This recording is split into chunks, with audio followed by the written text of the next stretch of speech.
Hello students, मेरा नाम विशेष छतवानी है। मैं एक चार्टर्ड अकाउंटेंट रहा हूं और अभी असिस्टेंट प्रोफेसर हूं गवर्नमेंट कॉलेज में। अगर आप किसी भी स्टेट में स्कूल लेक्चरर बनने की प्रिपरेशन कर रहे हैं कॉमर्स में, तो आज का टॉपिक आपके लिए बहुत काम का है।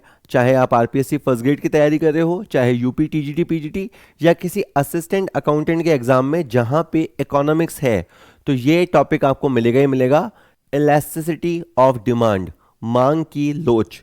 पहले इस टॉपिक को पढ़ने से पहले बहुत सिंपल है, आपको डिमांड टॉपिक पढ़ना चाहिए। उस पर भी मैंने एक छोटा वीडियो बना रखा है। आज के वीडियो में आपको 40 एमसीक्यू देखने को मिलेंगे, पर हमेशा की तरह 20 एमसीक्यू आपको इस यूट्यूब वीडियो पे मिलेंगे और बाकी के 20 एमसीक्यू के लिए आपको ऐप पे जाना पड़ेगा, वहां मिलेंगे।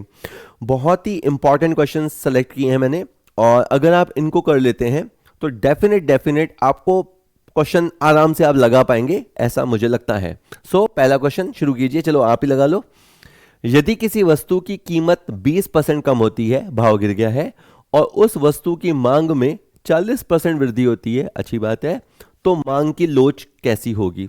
बहुत सिंपल बेसिक फंडा। हुआ क्या, कोई वस्तु है, उसका प्राइस ड्रॉप हो गया, 20% गिर गया, चीज सस्ती हो गई। सस्ती होते ही भाई साहब बाजार में उसको लेने के लिए लोग उमड़ पड़े और क्वांटिटी बढ़ गई है 40%। तो आपको इस चैप्टर में इलास्टिसिटी, जिसे अपन ई से डिनोट करेंगे, और ये प्राइस इलास्टिसिटी अपन निकाल रहे हैं, तो आपको बताना है कि परसेंटेज, ये चेंज का निशान है, जो त्रिभुज का निशान है, percentage change in quantity divided by percentage change in price. ये इस टॉपिक में आपका मेन फॉर्मूला रहने वाला है कि भाई प्राइस में कितना परसेंट या कितना किस अनुपात में तब्दीली आई, तो जवाब है 20%। और उस वजह से क्वांटिटी में कितनी तब्दीली आई, मतलब लोगों ने रिस्पॉन्स किया। इलास्टिसिटी और कुछ नहीं है, रिस्पॉन्सिवनेस है, प्रतिक्रिया है। ठीक है, जैसे कहते हैं ना, एक हर क्रिया की प्रतिक्रिया होती है।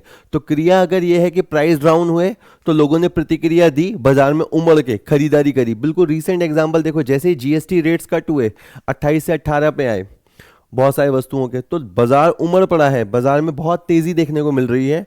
तो ये समथिंग वैसा है। अगर ये ऐसा है और ये रिजल्ट आया है 2 मतलब एक से ज्यादा आया है, तो आप इसका आंसर देंगे या तो शब्द बोलेंगे लोचदार, या आप बोलेंगे इसको इकाई से अधिक लोचदार या अत्यधिक लोचदार। 3 शब्द हैं, वापस देख लेना। तो 2 जो आंसर है, ये पूर्णतया लोचदार नहीं कहलाएगा, ये फिर एक अलग फिनोमिना है। ये पूर्णतया बेलोचदार। बेलोचदार मतलब क्या? लोगों ने कोई रिस्पॉन्स नहीं दिया, लोच ही नहीं है, लचक नहीं है लोगों में, पर नहीं, यहां लोगों ने रिस्पॉन्ड किया है। अच्छा, इकाई लोचदार, इकाई लोचदार होता है बराबर, 20% प्राइस डाउन, 20% क्वांटिटी रेज, तो वो होता है इकाई लोचदार। ये मामला है इसका अत्यधिक लोचदार।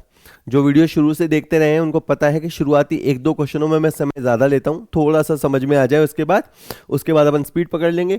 हाँ, अगर आपको क्वेश्चन आ रहे हैं तो आप आगे से आगे बढ़ते जाओ। इसका आंसर डी रहेगा, पहला क्वेश्चन बिल्कुल आसान। ठीक है, नेक्स्ट। अच्छा, ये सारा पीछे एक सारी कहानी लिखी हुई है, एज यूजुअल नए व्यूअर्स के लिए बता दूं, हम ये जो वीडियो यूट्यूब पे चलता है उसकी हम पीडीएफ प्रोवाइड कराते हैं फ्रीली। कहाँ मिलती है? या तो वीडियो के नीचे डिस्क्रिप्शन में, वहाँ बच्चों को ढूंढने में दिक्कत आती है, तो हम उनको बोलते हैं कि हमारे व्हाट्सअप करके हमसे मंगा लो। अच्छा, व्हाट्सअप नहीं मंगाना चाहते, कोई बात नहीं, हमारा टेलीग्राम चैनल है, वो टेलीग्राम चैनल कर लो, वहाँ पे आपको पुरानी पीडीएफ्स भी मिल जाएंगी। नहीं तो फिर हमारा एक कॉमर्स पॉइंट का ऐप है, वो ऐप डाउनलोड करना ही चाहिए, क्योंकि इसका जो सेकंड पार्ट है, जो वो वाला आपको वहीं मिलेगा। ठीक है, चलो अब एक और क्वेश्चन करते हैं। अब आप गौर करो इस क्वेश्चन में, कहता है what should be the price elasticity of demand by proportionate method. मांग की कीमत लोच, यूं समझो कि मांग की 3 लोच होती हैं, चौथी पांचवी भी बोलते हैं, पर मैं 3 पे बात करूंगा। एक होती है कीमत लोच, कीमत के चेंज से होने वाली लचक रिस्पॉन्स। एक होता है इनकम की वजह से लचक, उसको बोलते हैं आय लोच। और एक ऐसी होती है आड़ी या तिरछी लोच, आड़ी तिरछी कुछ भी बोल सकते हैं, थर्ड और फोर्थ नहीं है, आड़ी लोच तिरछी लोच। अच्छा, मांग की कीमत लोच अनुपातिक रीति, अनुपातिक रीति बोले या प्रतिशत रीति से बोलो, प्रतिशत रीति से कितनी होनी चाहिए? तो मैंने कहा मेरे को आंकड़े तो दो। इसने कहा यदि Q1 बराबर 20,000 हो, Q2 बराबर 25,000 हो। मैंने कहा अब ये क्या होता है? Q माने क्वांटिटी, क्वांटिटी 1 और 2, पहले क्वांटिटी थी 20,000, अब क्वांटिटी है 25,000। ऐसा क्यों? ऐसा इसलिए कि प्राइस पहले था 10 रुपये, अब है प्राइस 8 रुपये। तो मेरे को समझ में आ गया। पिछली बार इसने मेरे को परसेंटेज दे दिए, अब के बार ये परसेंटेज मुझसे कैलकुलेट करवाएगा, मैं कर दूंगा। ठीक है, मुझे फॉर्मूला पता है इलास्टिसिटी, और वो भी प्राइस वाली निकालने के लिए मुझे ऊपर चाहिए परसेंटेज चेंज इन क्वांटिटी, नीचे मुझे चाहिए परसेंटेज चेंज इन प्राइस। मैं बहुत धीरे धीरे कैलकुलेट करता हूं। पहले मेरी क्वांटिटी क्या थी? 20,000। अभी क्वांटिटी कितनी है? 25,000 है। इसका मतलब बाजार ने रिस्पॉन्स तो दिखाया है, आप इस बात को मानोगे कि बाजार में जैसे ही प्राइस गिरा, आप देख रहे हो यहाँ प्राइस डाउन है, प्राइस डाउन होते ही बाजार ने रिस्पॉन्ड तो किया है, लेकिन हमें उसकी माप करनी है, उस रिस्पॉन्सिवनेस को मापना है। तो कितना चेंज आया? 5,000 का। इसमें विवाद है, कुछ लोग बोलते हैं कि हमें बेस के तौर पे पुराने प्राइस को लेना चाहिए, कुछ लोग बोलते हैं बेस को लेते समय हमें नया बेस लेना चाहिए, कुछ कहते हैं एवरेज बेस लेना चाहिए। अपन एक मोटा मोटा जो रहता है कि इनिशियल वैल्यू को बेस लेंगे। वापस समझिएगा, अपन कहाँ चले? 20 से अपन 25,000 पे आ गए। क्या चेंज है? 5,000 है। इसमें कोई इफ एंड बट नहीं है। अपॉन में मैंने 20,000 को यूज किया है, यानी इसको मैं बोल दूंगा बेस क्वांटिटी को यूज किया है, इनटू मैंने किया 100।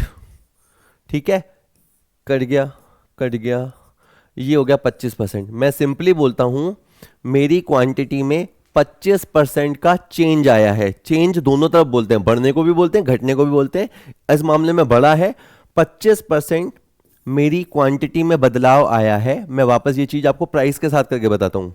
मेरा प्राइस पहले था 10 रुपए, अभी है 8 रुपए। चेंज आया है 2 रुपए का, इसमें कोई डाउट नहीं है। और मैं चला कहां से था? 10 से, और इसको मैं परसेंटेज में व्यक्त कर रहा हूं ना, इसलिए इनटू 100 बोलते हैं। ठीक है, काटा पीटा किया 20%।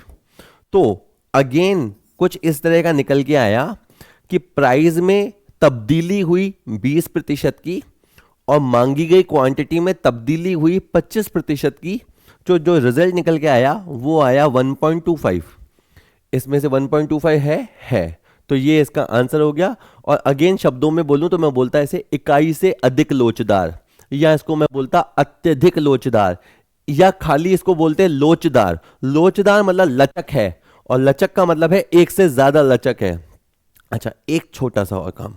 ठीक है, ये जो है ना परसेंटेज चेंज इन क्वांटिटी, ये अपन कैसे निकालते हैं? ये तो है चेंज इन क्वांटिटी, अपॉन में ये रखते हैं, तो ये परसेंटेज को दिखाता है ना। अच्छा, अपॉन, ये बड़ा वाला अपॉन है। नीचे क्या है? Percentage change in price. तो ये खाली है चेंज इन प्राइस, और अपॉन में ये रखा। ठीक है, अब और देखो इस चीज को कैसे सॉल्व करेंगे। ऊपर है डेल्टा क्यू, भाजक है क्यू, और ये जो चीज है ये अपॉन में है ना, ये अपॉन में है। तो अब क्या होगा? इसका रेसिप्रोकल होगा। रेसिप्रोकल है तो पी जाएगा ऊपर और डेल्टा पी आएगा नीचे। तो आपको ये फॉर्मूला दिखाई दे और इससे क्या निकालने की कोशिश की जाएगी, तो आप समझ जाना ये प्राइस इलास्टिसिटी निकालने का फॉर्मूला है। और इसको बोलने का एक तरीका और हो सकता है, हालांकि वो बच्चों वाली बात है। डेल्टा क्यू ऊपर, ये डेल्टा पी मैं इधर ले लेता हूं क्योंकि इनटू के फॉर्म में है, तो 2 को 3 से इंटू करो या 3 को 2 से इंटू करो, कोई फर्क नहीं पड़ता। नहीं, ये यहां आ गया, पी अपनी जगह पे ही है और क्यू यहां चला गया, कोई दिक्कत नहीं है, कोई साइड वाइड कुछ चेंज नहीं हुई है, केवल इधर से उधर। तो ये फॉर्मूला ऐसे भी दिखाया जाता है। तो ये तीनों चीजें एक ही है और इसकी वैल्यू रख के अपन ने इसको सॉल्व किया है। मैंने क्वेश्चन कोशिश की कनेक्ट करते हुए बनाए, अभी आप थोड़ी देर में समझ जाओगे कि कैसे क्वेश्चन सेलेक्ट किए हैं। 1.25 इसका आंसर है, काम खत्म। स्टूडेंट, एक बहुत ही इंपॉर्टेंट अनाउंसमेंट है। आप में से बहुत सारे student school lecturer, college lecturer, UP TGT, UP PGT, LT grade commerce, UK triple SC assistant accountant और भी कॉमर्स के बहुत सारे एग्जामों की तैयारी कर रहे हो। आप बहुत मेहनत कर रहे हो, लेकिन एक चीज़ है जो कुछ स्टूडेंट्स को रोक रही है, और वो है बजट। आप में से बहुत सारे स्टूडेंट हमारा full video course, MCQ question bank, sample paper series purchase करना चाहते हैं, लेकिन कई बार 500 रुपये देना या 1000 रुपये देना या 2500 रुपये देना उनको मुश्किल लगता है। कॉमर्स पॉइंट अब उसका सॉल्यूशन लेके आया है। हमने लॉन्च किया है हमारा नया इंस्टॉलमेंट सिस्टम। इसमें आप मात्र 100 रुपये देकर किसी भी कोर्स में एनरोल हो सकते हैं और 100 रुपये में आप हमारा फुल कोर्स एक्सेस कर सकते हैं। आप हमारे सारे वीडियो, सारे थ्योरी नोट्स, सारे एमसीक्यू क्वेश्चन बैंक, सारे सैम्पल टेस्ट, मतलब उस कोर्स में जितना कंटेंट है वो आप 1 महीने तक एक्सप्लोर कर सकते हैं मात्र 100 रुपये देकर। कोई हिडन चार्जेस नहीं है, कोई डेमो लेक्चर्स का लफड़ा नहीं है, आप पूरा का पूरा कोर्सेज एक्सेस कर पाएंगे। तो अब आप कॉमर्स पॉइंट ऐप, हमारा जो ऐप है उसे डाउनलोड कीजिए और अपनी तैयारी शुरू कीजिए, वो भी मात्र 100 रुपये में। जब आप हमारे ऐप पे जाएंगे, मैं आपको बता रहा हूँ कैसे होगा। आपको जो कोर्स लेना है आप उस पर जाइए। फॉर एग्जांपल आपको ये असिस्टेंट प्रोफेसर या कॉलेज लेक्चरर वाला कोर्स है वो लेना है, ठीक है। आपने इस पर क्लिक किया, ठीक है, सिंपली क्लिक हो गया। क्लिक होने के बाद इसका प्राइस आ गया। जैसे इसका प्राइस वैसे 999 रुपये है, पर 10 रुपये प्लेटफॉर्म चार्जेस और 1009 रुपीज़ का कोर्स है। ये हमारा एमसीक्यू क्वेश्चन बैंक है, ठीक है।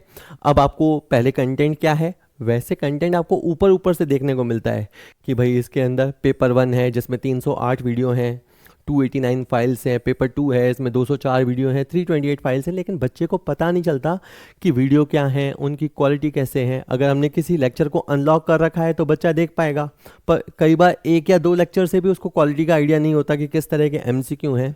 तो अब उसका सोल्यूशन ये है कि आप सिंपली इसके नीचे जाइए। वहाँ पे आप पूरा कोर्स लेना चाहें तो ले सकते हैं, और अगर आप इंस्टॉलमेंट ले देना चाहें जो कि मात्र 100 रुपये से स्टार्ट है, तो वहाँ पे आप पे इन इंस्टॉलमेंट पे क्लिक कीजिए।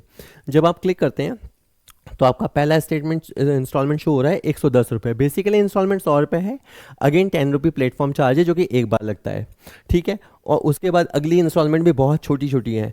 तो इस तरह से 5 महीने में, फॉर एग्जांपल इसकी 5 इंस्टॉलमेंट है, तो आप 5 महीने में इसे परचेज कर लेंगे। हमारे हर कोर्स की वैलिडिटी मिनिमम 1 साल तो है ही है, और वो सब पे लिखी हुई रहती है। तो आप आराम से इसे जाके परचेज कर सकते हैं। तो बहुत ही सेफ तरीका कोशिश की है हमने, ताकि एक बच्चे में जो हेजिटेशन होता है ऐसा कोर्स में क्या मिलेगा क्या नहीं मिलेगा, 100 रुपया एक बहुत ही नॉमिनल अमाउंट होता है, उससे आप शुरू कर सकते हैं। अगर आपको कंटिन्यू करना है तो आप बने रहिए। इसमें ऑटो डेबिट सिस्टम भी नहीं होता, आप पे करेंगे तो पे होगा, नहीं पे करेंगे तो ऑटोमेटिक भी नहीं कटता, ठीक है। तो ये पूरा आपके ऊपर है कि 1 महीने के बाद आप कंटिन्यू रखना चाहते हो या कंटिन्यू नहीं रखना चाहते हो। चलिए अब लेक्चर स्टार्ट करते हैं, ठीक है। ठीक है, अब कहता है the concept of elasticity of demand propounded bye, ये जो मांग की लोच अवधारणा है उसका प्रतिपादन किन्होंने किया? सैमुअलसन ने, कैनन ने, मार्शल ने। भाई साहब मार्शल ने। इकोनॉमिक्स में बहुत सारी चीज़ें मार्शल ने दी, हालांकि इसका ये मतलब नहीं है कि सारी ही चीज़ें उन्होंने दी है, पर हाँ इसका जो प्रतिपादन है वो मार्शल ने किया था, प्रोफेसर अल्फ्रेड मार्शल। ईयर कौन सा है? 1890 में इन्होंने ये दिया है, ठीक है। चलो अब अगला क्वेश्चन कहता है, ये आप बताना, इलास्टिसिटी ऑफ डिमांड, ये जो हम मांग की लोच है, मांग की लोच को क्या बोलें? ये एक क्वालिटेटिव स्टेटमेंट है या ये क्वांटिटेटिव स्टेटमेंट है? मतलब ये गुणात्मक रूप से कथन है या ये एक परिमाणात्मक या संख्यात्मक कथन है, या ये गुणात्मक और परिमाणात्मक दोनों है? तो आप देखो, अपन ने जो पहला क्वेश्चन किया उसमें भी अपन ने क्वांटिटी निकाली कि उसमें समथिंग ऐसा था कि वहाँ पे 40% क्वांटिटी बढ़ गई थी, प्राइस 20% डाउन हो गए थे, रिजल्ट समथिंग 2 आया था। उसके बाद एक और सॉल्व किया, उसमें भी अपन ने क्वांटिटी वांटिटी रख के सॉल्व किया। क्वांटिटी वांटिटी रख के सॉल्व किया मतलब ये एक क्वांटिटेटिव स्टेटमेंट है, परिमाणात्मक कथन है, इसको काउंट कैलकुलेट किया जा सकता है। तो ये जो टॉपिक है जो आज हम पढ़ रहे हैं, elasticity of demand is a quantitative statement, तो इसका आंसर बी रहेगा, ठीक है जी। चलिए नेक्स्ट क्वेश्चन देखते हैं। Okay, if the change in demand for a commodity, जो वस्तु हम प्रयोग करते हैं, is in proportion to the change in its price, it is called. तो मतलब ये कह रहा है कि यदि किसी वस्तु की मांग में जो परिवर्तन है वो उसके मूल्य परिवर्तन के अनुपात में है तो इसे कहते हैं, ठीक है। इसका क्या मतलब है? जैसे आप यूं समझो, आपका प्राइस 10 रुपए से 8 रुपए हुआ। मान लेते कोई बंदा चाय बेचता है, कंपटीशन बढ़ गया, ये सोच के उसने चाय का प्राइस 10 से 8 कर दिया। आप देखेंगे 20% का ड्रॉप डाउन है, और हुआ ये कि वो उसके पास जो चाय चाय पीने वाले लोग थे, मान लेते हैं कि पहले वो 100 कप बेचता था, तो अब वो 120 कप बेचने लग गया, तो 20% इजाफा हुआ। मतलब इधर 20% का डाउनफॉल होते ही इधर 20% का इजाफा हुआ, एग्जैक्ट उतना ही इजाफा हुआ। यही इसने बोला। यदि किसी वस्तु की मांग में परिवर्तन, मांग मतलब मांगे जाने वाली मात्रा में परिवर्तन, इसको वैसे पूरा बोलना चाहिए, मांगी जाने वाली मात्रा में परिवर्तन उसके मूल्य परिवर्तन के अनुपात में होता है, तो इसे कहते हैं इकाई लोच, यूनिट इलास्टिसिटी।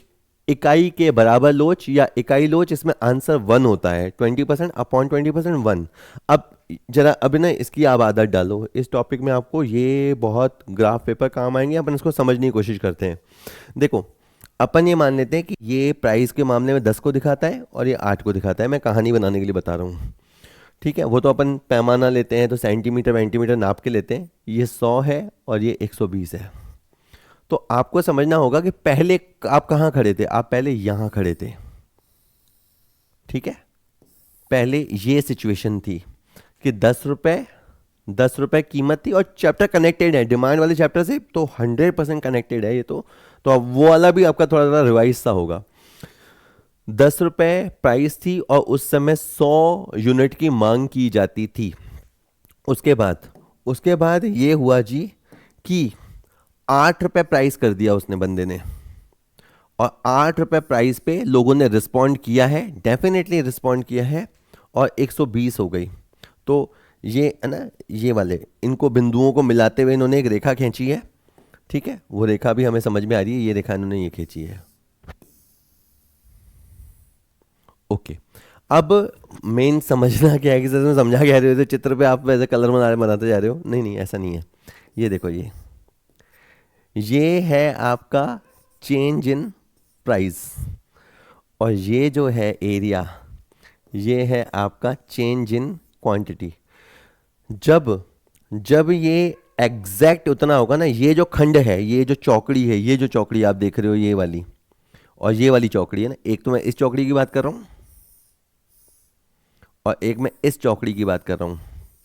अगर ये दोनों बराबर होंगे ना, डब्बों के साइज बराबर होंगे, तो आप जब उनके बिंदु मिलाओगे ना, लाइन मिलाओगे, तो आपको ऐसी लाइन मिलेगी, ऐसी। ठीक है, ये इसको बाएं से दाएं गिरती हुई रेखा कहेंगे। ये मांग के नियम को दिखाने वाली रेखा है। मांग का जो नियम होता है उसमें जो, अगर अपन वक्र बनाते हैं तो वक्र यूं बन जाता है, और लाइन खींचते हैं तो लाइन यूं खिंच जाती है। ठीक है, तो इसे आप, ये जो आपका वक्र या रेखा है, वो आपको इस तरह से दिखाई देगी। ठीक है, और इसमें ये 5 तरह का शेप ले सकती है। ये जो लाइन है ना, ये जो लाइन है, ये 5 तरह का शेप ले सकती है। ऐसा ले सकती है, ऐसा ले सकती है, ऐसा ले सकती है, यूं लेगी, इस तरह से। वो अभी एक में क्वेश्चन में आएगा, 11वें क्वेश्चन के आसपास आएगा, तब आपको बहुत मैं चित्र के माध्यम से बता दूंगा और आपको भी डेफिनेटली अच्छा लगेगा। खैर, तो ये इलास्टिसिटी है और ये 1 है। आपको चित्र को दिमाग में बिठाना है कि ऐसा आपको देखने को मिलेगा अगर इकाई के बराबर लोच या लचक होगी तो। खैर, 5वां क्वेश्चन हो गया सर, बहुत ज़्यादा टाइम ले रहे हो आप। नेक्स्ट क्वेश्चन आपके लिए, जस्ट अ मिनट, यस, हाँ। If a 25% increase in the price of a commodity, वस्तु की कीमत में 25% का इजाफा हो गया, causes its demand to decrease by only 10%। मतलब आप देखो इस चीज को, लोगों की मजबूरी देखो, या लोगों की बेबसी देखो, और या आप कहो दुकानदार की दादागिरी देखो। उसने वस्तु की कीमतों में 25% की वृद्धि कर दी, तो भी डिमांड केवल 10% गिरी। मैं ऐसे ही काल्पनिक एग्जांपल लेता हूं, आप इसकी जगह कोई और अच्छा वस्तु का एग्जांपल ले सकते हो। मान लेते हैं टमाटर। ठीक है, टमाटर 40 रुपए किलो थे, ये केजी का प्राइस है, 40 रुपए किलो थे। और एक दिन मैं सब्जी लेने जाता हूँ, या बहुत सारे हम पूरे कॉलोनी वाले सब्जी लेने जाते हैं, तो पता लगता है 50 रुपए में मिलेगा। ठीक है, 50 में मिलेगा। ये भाई साहब ऐसा हुआ कि 25% का प्राइस इंक्रीज हो गया। अब होगा क्या, टमाटर का भाव, तेज भाव सुन के कुछ लोग सोचेंगे आज यार टमाटर की सब्जी, या टमाटर अपन कम यूज़ करेंगे सैलेड में या जिसमें भी यूज़ करते हैं, नहीं यूज़ करेंगे। कुछ लोग टमाटर बोलेंगे यार लेना ही पड़ेगा, ये तो भाई साहब राजा है सब्जियों का, इसके बिना तो काम चलना नहीं है। मुझे नहीं पता सब्जियों का राजा होता है नहीं होता, बट इसके बिना काम चलना नहीं है। तो मतलब हुआ ये कि उसको मांगने वाले ग्राहकों में थोड़ी कमी तो आई, रिस्पॉन्सिव तो नेस तो है, प्रतिक्रिया तो लोगों ने दिखाई, लोगों ने टमाटर लेते लेते रुक गए, लेकिन इतनी नहीं दिखाई। केवल मान लो कि वो जो दुकानदार है वो वैसे रोज का अगर 100 किलो बेचता है तो आज उसका मान लेते हैं 90 किलो ही उठा, है ना, केवल 10% का डाउनफॉल गया। तो आप फॉर्मूला याद रखो, change in quantity upon change in, और वो भी परसेंटेज चेंज इन प्राइस।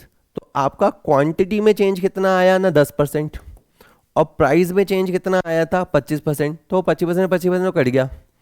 और इसको आप सॉल्व कर लीजिए, 1/2 यानी ये 0.4 हो गया, ये 0.4 हो गया। और अगर अपन इसको फ्रैक्शन में निकालें तो 5 दूनी 10 और 5 25, 2/5।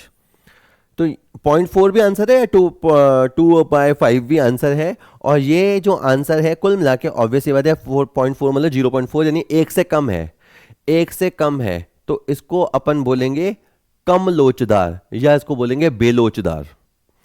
मतलब ये जो वस्तु है वो डिपेंड करता है, वस्तु पे डिपेंड करता है। कई बार ग्राहक गुस्सा दिखा पाता है, रिस्पॉन्स दिखा पाता है, वो रिफ्लेक्ट होता है, कई बार नहीं होता, वो वस्तु की प्रकृति है, इंसान की मजबूरी होती है।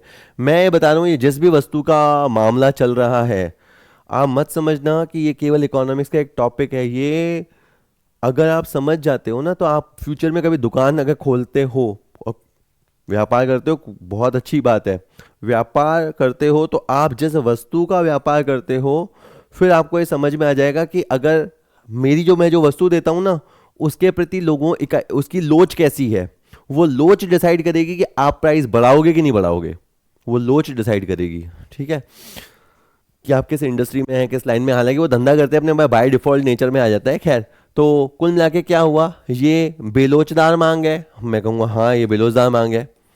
ये पूर्णतया लोचदार है, नहीं, पूर्णतया बेलोचदार है। पूर्णतया बेलोचदार तो ये कहते कि कोई परिवर्तन ही नहीं आता, भाव बढ़ने के बावजूद भी कुछ नहीं कर पाता ग्राहक, तो हम बोलते हैं पूर्णतया बेलोचदार।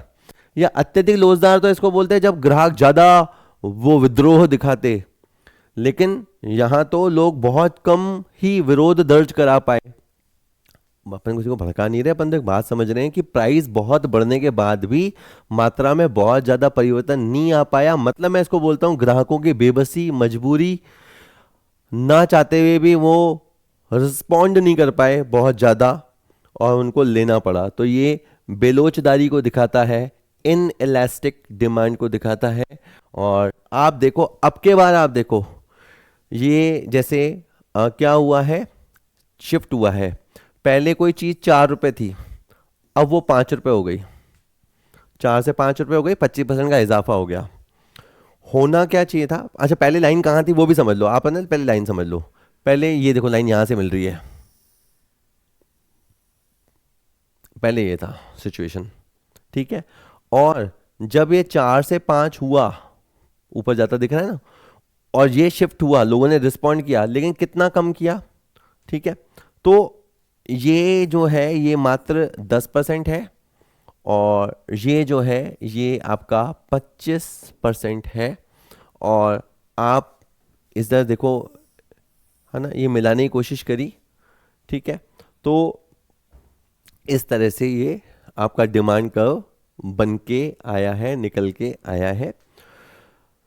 और 25% increase in price leads to a 10% decrease in quantity. It is shows elasticity is less than 1, result 1 से कम आया तो इसको बोलेंगे इन इलास्टिक डिमांड, बेलोचदार मांग की लोच, ठीक है। चलिए नेक्स्ट देखते हैं। When there is a very very small change in the price of a commodity, किसी वस्तु की कीमत में बहुत कम सा परिवर्तन हो, that is a negligible change, यानी ना के बराबर चेंज हुआ हो, and a huge change in the demand, ये तो गजब ही हो गया, मतलब कुछ हुआ भी नहीं और आग लग गई वाली बात हो गई। मतलब प्राइजेस में कोई चेंज है ही नहीं या ना के बराबर चेंज है, और यहाँ बता रहे huge change in the demand. What type of demand is there for such a commodity? ये जो वस्तु है, यदि जब किसी वस्तु की कीमत में अत्यंत ही सूक्ष्म परिवर्तन हो, अर्थात नगण्य परिवर्तन हो, और मांग में बहुत ज़्यादा परिवर्तन हो, मतलब लोग बहुत ज़्यादा रिस्पॉन्ड कर रहे हैं, बहुत ही ज़्यादा, तो ऐसी वस्तु की मांग किस प्रकार की होती है, मैं आपको एक चार्ट के माध्यम से बताता हूँ। ये देखो, ये आपका ओ, ये वाई, ये एक्स, ये आपकी कीमत, कीमत कहाँ से, क्वांटिटी, और ये आपकी प्राइस। अब आप समझो, मान लो एक पानी का बॉटल है और मान लो वो 20 रुपए पे बिक रहा है, और यहाँ पे आप बस स्टैंड में दुकान है आपकी, और आप यहाँ पे दिन भर के 300 बॉटल बेच रहे हो। ये अभी की सिचुएशन है, ठीक है। अब पानी की बॉटल या कुछ भी हो सकता है। अब यहाँ पे मान लेते हैं कि बस स्टैंड में बहुत सारी दुकानें हैं, जगह जगह दुकानें लगी हुई हैं। कोई सा भी इलाका मान लो, बस स्टैंड में छोड़ो आप, कोई कॉलोनी है और वहाँ पे बहुत सारे ऐसे छोटे छोटे पार्लर बूथ लगे हुए हैं, और इसने प्राइस में थोड़ा भी बढ़ा करने की कोशिश की, थोड़ा भी बढ़ाने की कोशिश की ना, तो सारा का सारा कस्टमर पहुँच जाएगा दूसरी दुकान पे, और इसकी डिमांड गिर के कुछ भी हो सकता है, यहाँ यहाँ यहाँ यहाँ आ सकती है। इसको विश्वास तक नहीं होगा कि मैंने चवन्नी ज़्यादा मांग ली तो ग्राहक इतना क्या भड़क गए, और वो यहाँ से सीधा यहाँ पे आ गए, ठीक है। और बहुत कम उसने रेट गिराया तो पता चला उसकी सेल बढ़ती जा रही है, बढ़ती जा रही है, बढ़ती जा रही है। ये जो इस तरह का ये जो डिमांड कर्व है, ये जो लेफ़्ट टू राइट या ओ एक्स अक्ष के समानांतर आपको ये रेखा देखने को मिलती है, ये बताता है आपकी जो ई है वो इनफाइनाइट है, ये अनंत को बताता है। ज़ीरो से लेके आपका जो ई है वो ज़ीरो से लेके इनफाइनाइट तक वेरी कर सकता है, ठीक है। और ये इस तरह का जो वक्र होता है ना, जब किसी वस्तु की कीमत में बहुत ही कम परिवर्तन हो, मतलब लगभग ना ही परिवर्तन होता है लेकिन क्वांटिटी में ज़बरदस्त परिवर्तन होता है, तो ये जो मांग होती है इसको बोलते हैं पूर्णतया लोचदार मांग। और ये किस बाजार में देखने को मिलती है, इससे आप कनेक्ट कर लो, ये पूर्ण प्रतियोगिता बाजार में देखने को मिलती है। तो पूर्ण पूर्ण याद कर लो। अगर बाय द वे देखो, किसी को देखो कॉन्सेप्ट समझ में आ जाते हैं, किसी को नहीं भी आते, हो सकता है मैं अच्छा नहीं पढ़ा रहा हूँ तो आपको नहीं समझा पा रहा हूँ, तो आप पूर्ण से पूर्ण याद कर लो कि पूर्ण प्रतियोगिता में आपको जो मांग की लोच देखने को मिलेगी वो पूर्णतया लोचदार देखने को मिलेगी। परफेक्ट कंपटीशन वाले मार्केट में आपको परफेक्ट इलास्टिक, परफेक्ट से परफेक्ट मिला लो, परफेक्ट इलास्टिक देखने को मिलेगी। पूर्णतया लोचदार मांग का नज़ारा देखने को आपको मिलेगा, क्योंकि वहाँ बहुत सारे बायर होते हैं, बहुत सारे सेलर होते हैं। आपने थोड़ा सा भी इसको ट्विक मतलब जैसे अपन रेडियो का एफएम सेट करते हैं या घड़ी का टाइम सेट करते हैं, थोड़ा सा भी उसको ट्विक करने की कोशिश की ना आपने, तो ग्राहक इधर से उधर भगदड़ मच जाएगी। हो सकता है आपका सारा ग्राहक भाग जाए, और हो सकता है सबका ग्राहक भाग भाग के आपके पास आ जाए। ऐसा हो सकता है, ऐसा हो सकता है, ठीक है। तो पूर्णतया लोचदार मांग ए आंसर रहेगा। ये वाला चित्र आपको देखने को मिलेगा। इसमें आप देखो, इसमें प्राइस जो है, अगर आप बात समझ रहे हो तो इसमें इसमें जो प्राइस है वो कांस्टेंट है, प्राइस को कुछ नहीं हुआ है, या हुआ भी है तो ना के बराबर दिखता ही नहीं है। लेकिन क्वांटिटी इतनी सारे बिंदु हैं और यहाँ तक जा रही है ये, ठीक है। तो ये ईडी गलत लिखने में आ गया है, ये इलास्टिसिटी ऑफ डिमांड जो है वो इनफाइनाइट है, ये ईडी इनफाइनाइट है, ठीक है जी। हो गया क्वेश्चन, चलो जल्दी बात कर लेते हैं आगे। In dash dash market condition the demand of commodity is completely elastic, या परफेक्ट की जगह से वो शाना है, परफेक्ट की जगह कंप्लीटली इलास्टिक बोल दिया। किस बाजार की इस स्थिति में वस्तु की मांग पूर्णतया लोचदार होती है? तो पूर्ण प्रतियोगिता याद कर लो। वैसे पूर्ण प्रतियोगिता के लिए कहते हैं कि थ्योरेटिकल है, तो यानी ये सिचुएशन मिलना भी थ्योरेटिकल है। तो रियल लाइफ में पूर्ण बेलोचदार या पूर्ण लोचदार जनरली नहीं मिलती है, ठीक है। परफेक्ट कॉम्पिटिशन की स्थिति मिलती नहीं है, पर अगर ये होगी, अगर ये स्थिति है, पूर्ण प्रतियोगिता की स्थिति है, तो आपका मांग वक्र ओ एक्स अक्ष के समानांतर एक पड़ी हुई रेखा की भांति होगा। ये रेखा यूं होगी, ये आपका ओ एक्स अक्ष है और ये आपकी line parallel to the O X चलेगी, ठीक है।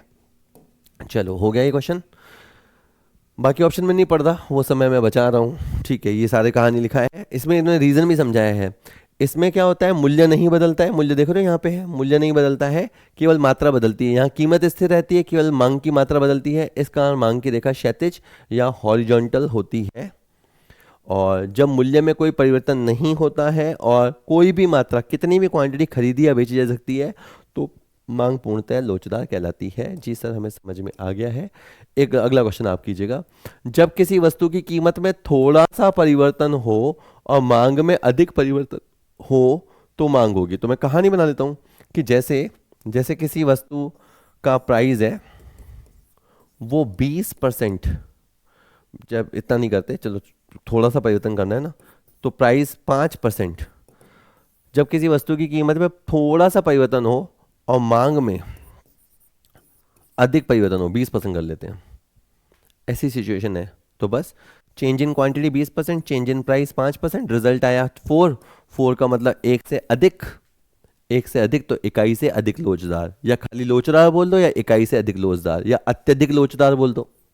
तो ये अत्यधिक लोचदार, हाईली इलास्टिक। आपको लगेगा अरे सर अभी तो आप बोल रहे थे कुछ भी परिवर्तन नहीं हो, उसमें आप वर्डिंग देखना, अत्यंत सूक्ष्म परिवर्तन हो, ना के बराबर परिवर्तन हो, तो भी उसमें बहुत ज्यादा चेंज हो जाए, वो लैंग्वेज थोड़ी अलग है। आप देख मिला लेना, भले पीडीएफ मिलेगा तो मिला लेना, वो पूर्णतः लोचदार की लैंग्वेज थोड़ी अलग थी। इसमें थोड़ा थोड़ा लिखा है, इधर थोड़ा हो पर इधर थोड़ा ज्यादा हो। तो ये वाला सिचुएशन आपको देखने को मिलेगा जो पहला और दूसरा क्वेश्चन था, पहला क्वेश्चन जो था। ठीक है, चलो चलो ठीक है, नेक्स्ट। अच्छा देखो ना, इस चित्र से पता लग जाएगा। अब आप देखो इसमें क्या है, P1, मतलब यहाँ पे 10% का कीमत गिरा है। शायद चाय 10 रुपए की देता था, अब वो 9 रुपए की दे रहा है, 1 रुपए का डाउनफॉल आया है। ठीक है, और भाई साहब चाय की बिक्री ताबड़तोड़, रोज के 100 कप की जगह 150 कप बिक रहे हैं। ये भी दुकानदार लोग करके देखते हैं कि यार अपन थोड़ा कम कर लेते हैं प्राइस, क्या पता पब्लिक आ जाए। तो ये बहुत ज़्यादा रिस्पॉन्सिवनेस को दिखाना है कि लोग प्राइस को लेके बहुत सेंसिटिव हैं। थोड़ा सा एक कितना गिरा है, 1 रुपया तो गिरा है, और यहाँ पे इसकी सेल 50% बढ़ गई दुकानदार की। अगर ऐसा है, ग्राहक बहुत सेंसिटिव है, तो ये अत्यधिक लोचदार को दिखाता है। ठीक है जी, next. A demand curve which is parallel to the X axis shows the elasticity of. अब देखो वहां तो एग्जाम में तो क्वेश्चन एकदम से आएगा, तो आपको जैसे ये समझ में आना चाहिए, इसकी लाइन समझ में आनी चाहिए कि एक ऐसा मांग वक्र, मांग वक्र कैसा होता है, ऐसा हो सकता है, ऐसा हो सकता है, ऐसा हो सकता है।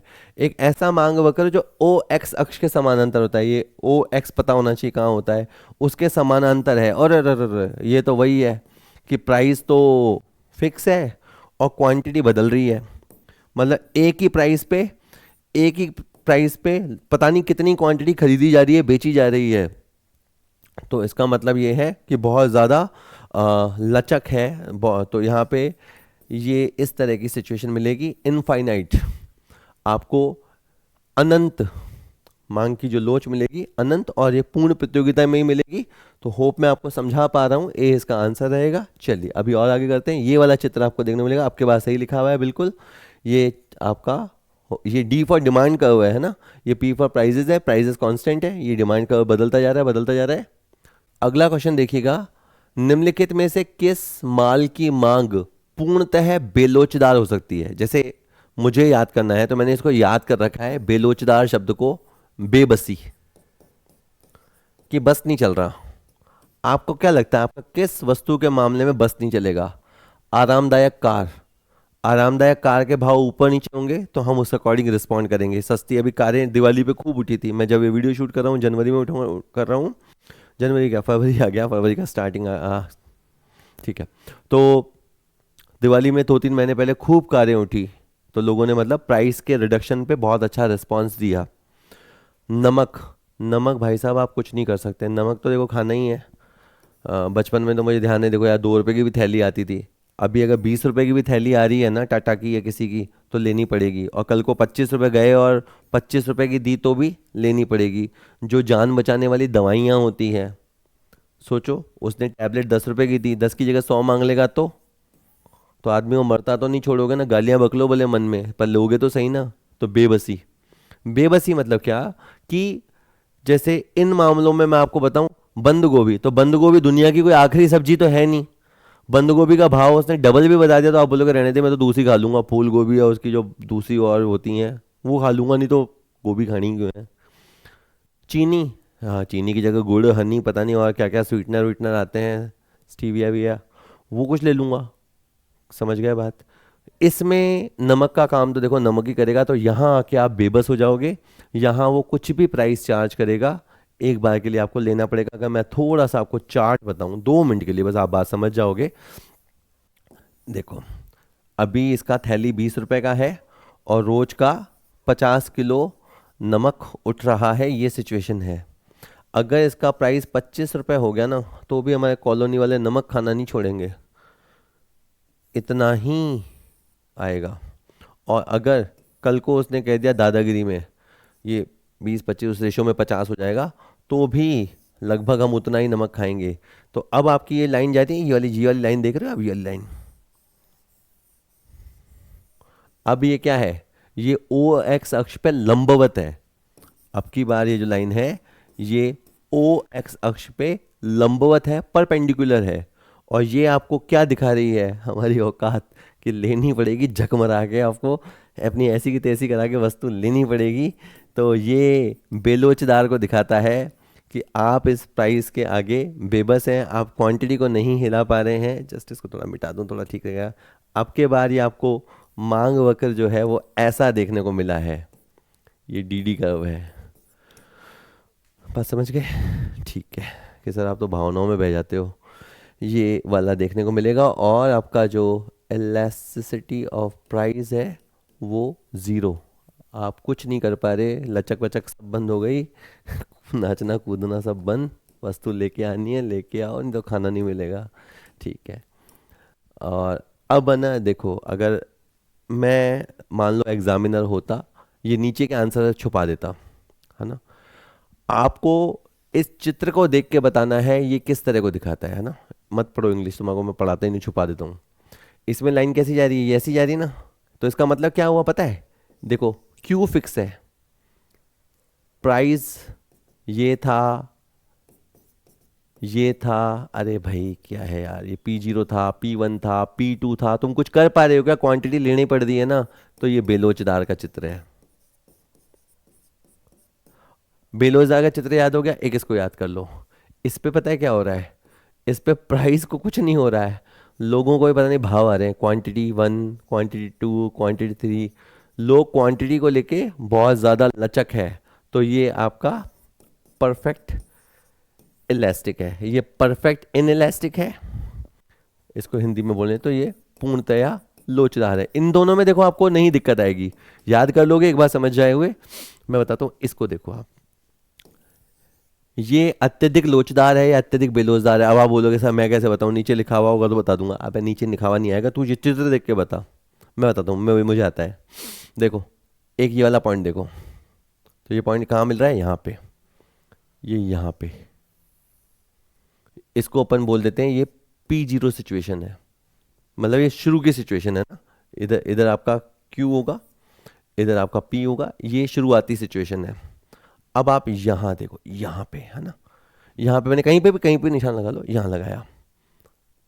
अब आप देखो, ये देखो, ये इस तरह का चित्र बना, ये नई सिचुएशन है, ये P1 है और ये Q1 है, ठीक है। अब आपका ये है प्राइस में आने वाला अंतराल, इस चौकड़ी का साइज देखो, और ये है आपका क्वांटिटी में आने वाला अंतर। हुआ क्या है, अगर अपन समझें, अपना प्राइस बहुत डाउन होता दिख रहा है, अगर आप बात समझ रहे हो, प्राइस बहुत डाउन होकर होता दिख रहा है, क्वांटिटी बड़ी है, क्वांटिटी बड़ी है पर उतनी नहीं बड़ी, यानी क्वांटिटी कम बड़ी। फॉर एग्जांपल मैं कहानी मान देता हूँ 10% बड़ी, और प्राइस वैसे ज़्यादा से 20% घटी। तो 10/20, 1/2, 0.5 मीन 0.5, 0.5 मतलब एक से कम, ये कम लोचदार की स्थिति है।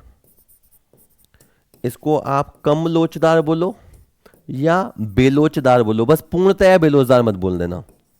कम लोचदार बोल दो या बेलोचदार बोल दो। और अब ये देखो, ये लिखा है ना, मिटाऊं ये देखो कम लोचदार लिखा हुआ है ना। और ये जो है ना, ये बिल्कुल देखो परफेक्ट शेप है। अभी देखो, अब इस शेप को देखो, इसको देखो, ये अजीब सा है शेप, इसको देखो, ये बिल्कुल सही जा रहा है। यानी समथिंग मान लो ये यूं मिलता है जैसे ये एग्जैक्ट, अबे भाई ये एग्जैक्ट मिल रहा है ये वाला। अगर ऐसा है तो वो यूनिट इलास्टिक। और इसको देखो तो वो वही वाला तरीका है। एक आप यहाँ पे पॉइंट लगा लो, वो यहाँ लगा लो, यहाँ लगा दो, इसको अपन लिख दो P0, इसको लिख दो Q0। अब यहाँ देखो, यहाँ पे निशान लगा दो, यहाँ ऑब्वियसली बात है, निशान लगाओगे तो यूं से यूं मिलाओगे, इसी को संतुलन बिंदु वगैरह बोलते हो। ये P1 है, ये Q1 है। अब आप साफ देखो, प्राइस में थोड़ी सी गिरावट है, क्वांटिटी में तो अंधी मची हुई है भाई। प्राइस में थोड़ी सी गिरावट है और क्वांटिटी में ज़बरदस्त रिस्पॉन्स है। डेफिनेट बता सकते हो ई का मान 1 से ज़्यादा है। चित्र देख के जब आपको समझ में शेप याद हो गए ना, तो फिर आप समझना कि आपको ये लोच लचक वाला मामला समझ में आ गया है। ये बात आप पक्की मान लेना, ठीक है। मुझे पूरी आशा है आपको समझ में आ भी गया होगा, ऐसी कोई दिक्कत नहीं है। यदि मांग पूर्ण बेलोचदार है, अब जब आपको कॉन्सेप्ट समझ में आ गया, नमक वमक को दिमाग में रखना, जीवन रक्षक दवाएं समझना मेन। यदि मांग पूर्ण बेलोचदार है, ग्राहक पूरी तरह बेबस है और कीमत में 15% की वृद्धि हो जाती है, तो वस्तु की मांग में कोई गिरावट नहीं होगी, कोई चेंज नहीं होगा।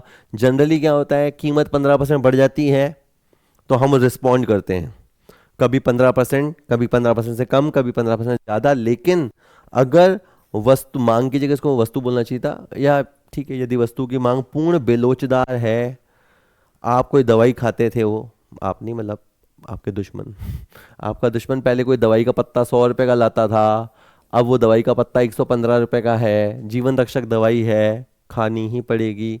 मांग में कोई अंतर, कोई वृद्धि, कोई कमी नहीं होगी। अभी आप कहोगे प्रैक्टिकल क्वेश्चन है, थ्योरी क्वेश्चन है, मैं तो कहूँगा ये प्रैक्टिकल क्वेश्चन है, क्योंकि प्रैक्टिकल नॉलेज से उपजा हुआ क्वेश्चन है, आप आराम से समझ गए हो, ठीक है। चलो, अब अब बताओ, which of the following statement is correct. अब इन चार में से सही बताओ। रटा हुआ होगा तो कितना याद कर लोगे, पढ़ पढ़ के दिमाग का दही तो वैसे ही हो गया है। पूर्णतया लोचदार मांग वक्र ओ एक्स अक्ष के समानांतर होता है। ये जो कह रहा है पूर्णतया लोचदार मांग, ये वाला जो है, हाँ ये परफेक्ट लेक्चर, ये ट्रू है। पूर्णतया लोचदार मांग वक्र नीचे को गिरता हुआ होता है, ऐसा होता है, फॉल्स है, मजाक मत कर मेरे साथ। पूर्णतया बेलोचदार मांग वक्र ओ एक्स के समांतर होता है, नहीं, ये वाला जो वक्र होता है ना, ये मैंने अभी देखा था, ये ऐसा होता है पूर्णतया बेलोचदार वाला, जिसमें मेरी क्वांटिटी फिक्स हो जाती है, मैं बेबस हो जाता हूँ, ये फॉल्स है। और सामान्यतः जो ज़्यादा लोचदार मांग वक्र है वो एक पड़ी रेखा होती है, नहीं नहीं, कहाँ से पड़ी रेखा होती है, उसमें एक शेप होता है, नहीं, ये भी फॉल्स है। ट्रू पहचानना था ना, हाँ ये पहला वाला जो है वो ट्रू है, ए इसका आंसर होगा। और देखा जाए तो आपको लगेगा कि क्वेश्चन सर रिपीट कर रहे हो, मैं लैंग्वेज देखो, एक ही कॉन्सेप्ट के क्वेश्चन ये बदल बदल के पूछ रहा है अपन से, एक ही चीज को, पढ़ी रेखा को, क्वेश्चन को उसने 4 क्वेश्चन दे दिए एक ही चीज पे इसने, अगर आप समझे बात को तो। अब अगला क्वेश्चन है, income elasticity of demand is, तो पहले मैं आपको बताना चाहूंगा, जनरली लोच 3 प्रकार की होती है, या लचक, मैंने शुरू में भी ये बोला था।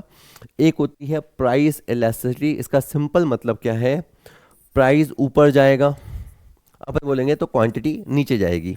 मांग का नियम यही कहता है, प्राइस नीचे जाएगा, क्वांटिटी ऊपर जाएगी। कितना परसेंट जाती है वगैरह उस पर अपन बात कर लेंगे, लेकिन ये प्राइस की वजह से होने वाला क्वांटिटी परिवर्तन है। इसी तरह से इनकम, जिसको वाई से दिखाते हैं, इनकम ऊपर जाएगी तो आप कहेंगे सर क्वांटिटी भी ऊपर जाएगी। ये नॉर्मल फिनोमिना है, क्योंकि क्या होगा कि इंसान की इनकम बढ़ेगी, इंसान की इनकम बढ़ेगी तो वो ज़्यादा मात्रा, एक तो ज़्यादा वैरायटी में खाएगा, ज़्यादा तरह की वस्तुएं खाएगा, जिनको पहले नहीं खा पाता था उनको भी खाएगा। और अगर वस्तुओं की संख्या नहीं बढ़ाता तो जितना वो खाता था अब पेट भर के खाएगा। तो लेकिन ये सामान्य वस्तुओं के संबंध में सही है कि इनकम बढ़ेगी तो क्वांटिटी डिमांड बढ़ेगी। और अगर भाई ऐसा भी होता है कि सैलरी कट हो गया, इनकम कट हो गया, तो इंसान को बेचारे को पेट पर पट्टी बांधनी पड़ती है, क्वांटिटी डिमांड। तो ये सामान्य वस्तुओं के संबंध में सही है। और आपने घटिया वस्तुएं, गिफिन गुड्स के बारे में भी पढ़ा है कि अगर इंसान की इनकम बढ़ जाए तो वो घटिया वस्तुएं खाना बंद कर देता है। तो इसको बोलेंगे ऋणात्मक लोच, इसको बोलेंगे धनात्मक लोच। और इंसान की इनकम घट जाए तो वो इसको बढ़ा देगा, ठीक है। ये बारह सारा मामला सही है।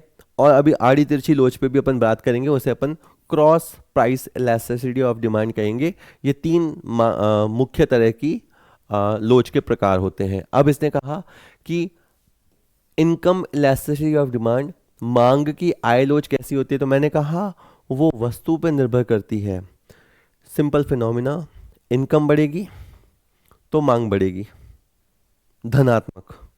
घटिया वस्तुओं का मामले में इनकम बढ़ेगी तो मैं घटिया वस्तुएं खानी छोड़ दूंगा, तो उसकी नीचे आएगी, तो ऋणात्मक लोच। तो मैं आप कहता हूं ये धनात्मक या ऋणात्मक दोनों प्रकार की हो सकती है। ये है सुने हुए का फायदा। अगर आपने ये टॉपिक नहीं सुना, आप केवल गैस वर्क करोगे तो शायद आप सोचोगे हाँ सर पॉजिटिव होगी ना सर। पॉजिटिव सही है, 90-80% केसेस में सही है, पर घटिया वस्तुओं के मामले में आपको ऋणात्मक लोच देखने को मिलती है। ठीक है, चलिए नेक्स्ट। ओके, अब देखो अगला क्वेश्चन। मांग की आय लोच में लोच को निम्न में से किस सूत्र की सहायता से मापा जा सकता है, तो मैं कनेक्ट करते हुए पढ़ा हूं आपको। थोड़ी देर पहले तुमने बोला percentage change in quantity, reason was percentage change in price. तो ये था आपका प्राइस इलास्टिसिटी निकालने का फॉर्मूला। अब अपन बात कर रहे हैं इनकम इलास्टिसिटी पे, तो ऊपर होगा परसेंटेज चेंज इन इनकम। इनकम में हो, हाँ क्या सी मजाक कर रहा है भाई। Percentage change in quantity, quantity में होने वाला बदलाव वजह है, वजह है नीचे, ये है परिणाम, ये है वजह, वजह है परसेंटेज चेंज इन इनकम। अब मुझे मान लो मैं घर से ये फॉर्मूला याद करके गया, मेरी तो ऐसी की तैसी होगी, पता नहीं सालों ने क्या त्रिभुज फिरभुज बना दिया, मेरे तो पल्ले ही नहीं पड़ रहा। तो देखो change in quantity, change in quantity ये है चेंज इन क्वांटिटी, लेकिन ये एब्सोल्यूट है। परसेंटेज में निकालना हो तो अपॉन में आपको Q इंटू 100 करना पड़ता है, तो ये बस अपन ने अनुपात बना लिया। तो ये है चेंज इन क्वांटिटी को दिखाने वाला फर्म, और अपॉन में ये अपॉन, अपने में क्या करना है चेंज इन इनकम, तो ऊपर रखो चेंज इन इनकम और उसको भी प्रोपोर्शनेट करने के लिए ये इनकम। अब ये जो चीज़ है इसको वापस लिखता हूँ, डेल्टा Q भाजक Q Q, ये हो गया। और ये अपॉन वाला चीज़ है, इसको मैं इंटू करूंगा तो रेसिप्रोकल हो जाएगा, रेसिप्रोकल हो जाएगा तो y चला जाएगा ऊपर, डेल्टा y आ जाएगा नीचे। अब ऐसा कुछ फॉर्मूला मिल जाए उसमें डेल्टा y आपको इसके नीचे भी मिल सकता है, delta Q upon delta y भी दिख सकता है। तो delta Q upon delta y बिल्कुल सही है और y अपॉन Q बिल्कुल सही है। मेरे को तो पहले ही फॉर्मूला पसंद आ गया, पसंद तो क्या आ गया, यही फॉर्मूला सही है, ए इसका आंसर होगा। ठीक है, यस, चलो आगे बढ़ो। अगला है the concept of cross elasticity of demand was given by. पहले मैं एक छोटा सा नियम आपको बता दूं, एक सिंपल समझते हैं। एक होता है चाय, एक होता है कॉफ़ी, है ना। किसी एक दुकानदार ने चाय का प्राइस 10 रुपये था, उसका प्राइस उसने 15 रुपये कर दिया। कॉफ़ी का प्राइस अभी भी पहले 20 था, अभी भी 20 है। कॉफ़ी वाले को ऐसा कोई दौरा नहीं पड़ता। क्या हुआ, चाय वाले ने चाय का दाम बढ़ा दिया, क्या होगा, एक तो चाय पीने वाले कम हो जाएंगे और वो ये भी सोचेंगे कि यार अब पीना तो है ही कुछ, और जब अपन चाय पी रहे हैं थोड़ा सा पैसा मिला के कॉफ़ी पी लो। अब होगा ये, अब ये होगा कि कॉफ़ी की जो डिमांड है वो बढ़ेगी। हाँ सर ये तो पार्ट फैक्ट है, अगर चाय महंगी हो जाएगी तो चाय पीना छोड़ देंगे ग्राहक, वो तो चाय पे प्रभाव पड़ा, पर इसका प्रभाव इसकी सब्स्टिट्यूट गुड्स, इसके प्रतिस्थापन वस्तु पे भी पड़ेगा। लोग कॉफ़ी पीना शुरू कर देंगे, कॉफ़ी के नए ग्राहक बढ़ जाएंगे। तो ये है तिरछी लोच, जिसमें एक वस्तु की कीमत का दूसरी वस्तु की मात्रा पे फर्क पड़ता है। सेम वस्तु चाय, देखो समझना एक बात, जल्दी आप समझ गए फिर भी बोलता हूँ, चाय की कीमत का चाय की मात्रा पे तो प्रभाव पड़ेगा पड़ेगा, उसके लिए तो आप प्राइस इलास्टिसिटी निकालोगे। लेकिन आप, एक वर्ड है आड़ी लोच, तिरछी लोच, वज्र कीमत लोच, संकर्ण लोच, ये वाली जो लोच आप निकालोगे उसमें एक वस्तु जो चाय है उसकी प्राइस का प्रभाव आप दूसरी वस्तु की क्वांटिटी पे निकालोगे। मैं एक बात, क्योंकि अभी लगातार 5 क्वेश्चन उसी का आएंगे, मतलब परसेंटेज चेंज, चेंज के लिए साइन बना देना, परसेंटेज चेंज इन, जैसे मैं कॉफ़ी, इसको अगर मैं ए बोलूं इसको मैं बी बोलूं, तो percentage change in B, and why this is happening, percentage change in A. अब ये है क्वांटिटी, है ना, क्वांटिटी में जो चेंज आया है बी के, और ये है अपॉन में ए की कीमत की वजह से लास्ट टाइम बी की मात्रा में परिवर्तन डिवाइडेड बाय ए की कीमत में परिवर्तन। यहां बी होना चाहिए, यहां ए होना चाहिए, यहां मात्रा होना चाहिए, यहां कीमत होनी चाहिए। रट्टा नहीं लगाना है, समझ लेना है। आप समझ गए, होशियार बच्चे हो। ये सारी माथाफोड़ी वाली लोच इतनी सरल है वैसे किसने दी थी? मूर। मूर, ये नाम आपको याद रखना है। मांग की आड़ी लोच का प्रचार मूर द्वारा दिया गया था। और ये आपको इस चार्ट में सारी कहानी समझ में आ जाएगी। अगर आप सब्स्टिट्यूट गुड्स की बात कर रहे हो, प्रतिस्थापन गुड्स की बात कर रहे हो, मैंने डिमांड वाली वीडियो में भी पढ़ा था, कहा था आप चाय कॉफ़ी का एग्जाम्पल याद रख लो। क्या ये देखने को मिला जो अपन ने कहा है? जैसे इन्होंने एग्जाम्पल दिया है पेप्सी कोका कोला, तो हुआ क्या है, कोका कोला का अपन एक बार प्राइस बढ़ा के समझाता हूँ, मैंने भी प्राइस बढ़ा के समझाया ना। कोका कोला का प्राइस बढ़ा, गौर करो, इधर इधर देखो ध्यान से। कोका कोला का प्राइस बढ़ा तो कोका कोला पीने वाला इंसान दूसरी तरफ शिफ्ट कर गया, तो क्वांटिटी किसकी रेस कर गई? पेप्सी की रेस कर गई, क्योंकि ये दोनों एक दूसरे के सब्स्टिट्यूट है। दोनों काला कलर, वही झाग आता है, वही डकार आती है, मतलब महंगी हो गई। तो ये बंदा, मतलब मैं बोल रहा हूँ कोका कोला की तो ऐसी की तैसी होगी ही होगी, इसके प्राइस बढ़ने से इसकी डिमांड तो जाएगी ही जाएगी नीचे, पर तिरछा प्रभाव इस पे पड़ेगा, ये इसके सारा कस्टमर बेस यहाँ चला जाएगा। तो अब आपने क्या समझा, मैं समझाना क्या चाह रहा हूँ, यहाँ पे आपको धनात्मक लोच देखने को मिलेगी। सब्स्टिट्यूट गुड्स, प्रतिस्थापन गुड्स में आपको मांग की जो लोच है, आड़ी लोच है, वो धनात्मक देखने को मिलेगी। और जल्दी से एक बात कर लेते हैं, फिर बात खत्म कर देंगे। पूरक वस्तुएं, कार और पेट्रोल का जन्मों का नाता है। अब तो ईवी आ गए, वो चलो अलग बात है। कार होगी तो पेट्रोल चाहिए, ये बात तय है। अब अपन प्राइस बढ़ा के समझाना आसान है। मान लो कार के प्राइसेस बढ़ गए, कार के प्राइसेस बढ़ गए, बेतहाशा बढ़ गए, या 30% बढ़ गए, तो कस्टमर क्या करता है? कस्टमर ले लेता है, यार रुक के ले लेंगे, तो एकदम से डिमांड क्या हो जाती है? कम हो जाती है।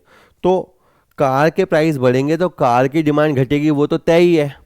पर जब कार की डिमांड घटेगी, कार नहीं उठेगी, तो फिर पेट्रोल का भी क्या करोगे? तो पेट्रोल की भी ऐसी की तैसी हो जाएगी। तो कार का प्राइस बढ़ने से कार की मात्रा में तो कमी आएगी आएगी, पेट्रोल में भी कमी आएगी। हम तो डूबेंगे सनम, तुम्हें भी ले डूबेंगे। ये किसके लिए है? पूरक वस्तुओं में। अब क्या हुआ, इसका प्राइस का डंडा गया ऊपर, तो पेट्रोल का डंडा चला गया नीचे। यहां पे देखो, इसका डंडा, प्राइस का डंडा ऊपर, तो इसका क्वांटिटी का डंडा ऊपर दूसरी वस्तु का। लेकिन यहां पे एक वस्तु के प्राइस इंक्रीज का, दूसरे में डाउनफॉल है, तो यानी यहां पे आपको पूरक वस्तुओं में ऋणात्मक तिरछी लोच देखने को मिलती है। बस इतना सा फंडा है, आ जाएगी बात समझ में तुम्हें, बिल्कुल। अब परसेंटेज परसेंटेज अपने कैलकुलेट करने आते हैं, होशियार बच्चे हैं अपन। तो मूर ने, नाम पूरा है H.L. मूर, उनकी बुक है द सिंथेटिक इकोनॉमिक्स, उनमें इन्होंने फंडा दिया था। और बाद में गैबर्ट गिफिन ने इसको विस्तृत और वैज्ञानिक व्याख्या की थ्योरी ऑफ वैल्यू में। गैबर्ट गिफिन भी याद कर लेना। और यहाँ पे इसका फॉर्मूला देख लो, ये आपका cross, C for cross elasticity है ना, percentage change in quantity demanded of A, percentage change in price of goods B, है ना। तो यहाँ पे क्वांटिटी है, यहाँ प्राइस है, ये तो है ही है, यहाँ ए है, ये बी है, इसको भूलना मत, ये कोई प्रिंटिंग मिस्टेक नहीं है। जल्दी बात खत्म कर लेते हैं। क्रॉस इलास्टिसिटी ऑफ डिमांड में क्या होता है, अगर अपन एक्स वाई की बात करें, एक्स और वाई के रेफरेंस में ऊपर लिखा है प्रोपोर्शनल चेंज इन प्राइस, ऊपर का भी प्राइस होता ही नहीं है, गलत है, तू तेरे को नहीं पढ़ूंगा मैं। Proportional change in demand of commodity x, हाँ, और नीचे, नीचे क्या आएगा, ये तो डिमांड आ गया, नहीं क्वांटिटी आ गई, नीचे प्राइस आएगा, लेकिन प्राइस एक्स का नहीं आएगा, वाई का आएगा। Proportional change in demand of commodity Y. अरे तू तो पागल है यार, ये डिमांड है, यहाँ पे भी डिमांड लिख दिया, पागल बना रहा है। ऊपर भी क्वांटिटी है, नीचे भी क्वांटिटी, गलत है। प्रोपोर्शनल चेंज इन डिमांड, ये है एक्स की क्वांटिटी में बदलाव, और नीचे है change in price of commodity Y, ये सही है, वाई के प्राइस में बदलाव। एक्स की क्वांटिटी में कितना परसेंट चेंज आया, उसकी वजह से वाई, वाई मतलब इसका लॉजिक ये हुआ, वाई के प्राइस में परसेंट परिवर्तन होने से एक्स की क्वांटिटी में कितना परसेंट परिवर्तन हुआ, वो अपन मेजर करेंगे, तो अपन उन वस्तुओं का संबंध समझ पाएंगे, संबंध की डिग्री समझ पाएंगे परसेंटेज निकल के तो, और वस्तु का स्वभाव समझ पाएंगे कि वो पूरक है या स्थानापन्न वस्तु है, वो भी अपन समझ पाएंगे। सी इसका आंसर था, नो डाउट। अच्छा, चाय के मूल्य में 40 प्रति पाउंड से 50 प्रति पाउंड की वृद्धि के फलस्वरूप कॉफी, ओहो आ गया, ये जो है चाय कॉफी आपस में सब्स्टिट्यूट होते हैं। और एक बार मैं जल्दी जल्दी लिख दूं, P0 पहले था 40 और अभी हो गया 50। डेफिनेटली डेफिनेटली इस हरकत से आप देखेंगे चेंज आया है 10 का, और बेस वैल्यू 40 थी। फाइनेंशियल एनालिसिस में भी अपन सीखते हैं ये। तो ये 25% 25% प्राइस इंक्रीज हुआ है। अब मुझे देखना ये है कि डेफिनेटली कस्टमर प्राइस, इसका चाय वाला कस्टमर कॉफ़ी की तरफ मूव होगा। तो कॉफ़ी की मांग 500 पाउंड से बढ़कर, अपने यहाँ किलो चलता है, अंग्रेजों के यहाँ पाउंड चलता है। वैसे पाउंड 450 ग्राम के आसपास होता है ना, पहले आता था हैवी वेट 450 पाउंड का बंदा। तो मैं सोचता था 450 किलो का वजन है, वो 450 मतलब 400 पाउंड का बंदा, तो वो 400 किलो का बंदा नहीं होता था, वो 180-200 किलो के आसपास का बंदा होता है कि जल्दी आ जाओ। कॉफ़ी 500 से 600 हो गई, तो ये तो होना ही था, चाय वाला कस्टमर इधर शिफ्ट होना ही था। अब चेंज कितना आया? चेंज आया 100 का। बेस वैल्यू कहाँ से शुरू हुई? 500 से। तो ये कितना है? 1/5। परसेंटेज में कितना है? 20%। तो ऊपर मैं लिखूंगा change in quantity of coffee, change in price of T. तो टी की कीमत में जो बदलाव आया वो है 25%। कॉफी में आया तो है असर, पर 20% आया है, इकाई से कम आया है, 4/5 है। 0.8 बोल सकते हो, 1 से कम बोल सकते हो, क्वेश्चन की लैंग्वेज के हिसाब से 4/5 बिल्कुल सही है। ये अपन ने निकाली है मांग की आड़ी तिरछी लोच, ठीक है। और इसके बाद है संबंधित वस्तु की कीमत में परिवर्तन के प्रति वस्तु की मांगी गई मात्रा की प्रतिक्रियाशीलता का माप क्या कहलाता है? अब आप समझो, यहाँ पे वस्तु की मांगी गई मात्रा में परिवर्तन हो रहा है, लेकिन किस वजह से? संबंधित वस्तु की कीमत में। अगर मैं इनमें शब्दों में रखूं, संबंधित वस्तु मान लिया चाय, क्वेश्चन ये पूछ रहा है चाय के प्राइस में चेंज, चाय के प्राइस में चेंज होने की वजह से कॉफी की क्वांटिटी में जो अप एंड डाउन होता है, तो वो क्या है? एक वस्तु का नतीजा जब हम दूसरे पे नापते हैं तो उसे हिंदी में बोलेंगे आड़ी लोच, तिरछी लोच, तिर्यक लोच, या एक वज्र लोच भी बोलते हैं, और एक है संकरण लोच। इंग्लिश में तो एक ही वर्ड दे रखा है, क्रॉस इलास्टिसिटी। ये इसका आंसर है, ये इसकी टेक्निकल परिभाषा है, तुम देख लोगे, होशियार बच्चे हो गया है। और बस लास्ट क्वेश्चन तुम्हारे लिए, जब दो वस्तुओं के बीच मांग के मूल्य की आड़ी लोच 0 हो तब ऐसी वस्तु क्या कहती है? तो अब समझना, अपन ने एक चित्र बनाया ऐसे, तू बढ़ेगा तो मेरे को मजा आ जाएगा, वो चाय और कॉफी का एग्जाम्पल था। तेरा भाव बढ़ेगा तो कॉफी की भाव बढ़ जाएगी। तो ये तो हुआ आपका प्रतिस्थानापन्न वस्तुओं के केस में देखने को मिला। और ये कार का भाव बढ़ेगा तो पेट्रोल की क्वांटिटी की ऐसी की तैसी हो जाएगी। ईवी का भाव बढ़ जाएगा, इलेक्ट्रिक व्हीकल का भाव बढ़ जाएगा तो उठना बंद हो जाएंगी, तो बैटरीज की डिमांड भी घट जाएगी, क्योंकि वो पूरक वस्तु है, बिना बैटरी ईवी नहीं चलता। लेकिन ये यहाँ तो बात हुई कि प्रभाव पड़ता है, तो यानी ये आपकी धनात्मक लोच का एग्जाम्पल है, ये ऋणात्मक लोच का एग्जाम्पल है, उसका परसेंटेज भी कैलकुलेट किया जा सकता है। लेकिन अगर अपन निकालें और वो 0 आए तो इसका मतलब वस्तुओं का आपस में कोई लेना देना नहीं है, तेरा भाव बढ़े तो बढ़े, मुझे क्या, मेरा भाव घटे तो घटे, तुझे क्या। अगर ऐसा है तो यानी वो असंबंधित वस्तुएं हैं, वो आपस में स्वतंत्र वस्तुएं हैं, वो आपस में डिपेंडेंट नहीं है, वो वाकई में इंडिपेंडेंट गुड्स है। तो अगर ईडी आपका 0 आ रहा है, ईडी ईडी अगर आपका 0 आ रहा है तो इसका मतलब आप मान के चलिए कि वो आप जो पढ़ रहे हैं कहानी, वो स्वतंत्र वस्तुओं की कहानी है। ठीक है जी, पढ़ाई वढ़ाई करते रहना। हमारा चैनल है, सब्सक्राइब कर सकते हो, दोस्तों को सजेस्ट कर सकते हो, हमारा ऐप है, डाउनलोड कर लो, दोनों के कोई पैसे नहीं लगते। पढ़ाई करो, करोगे तो तरक्की होगी।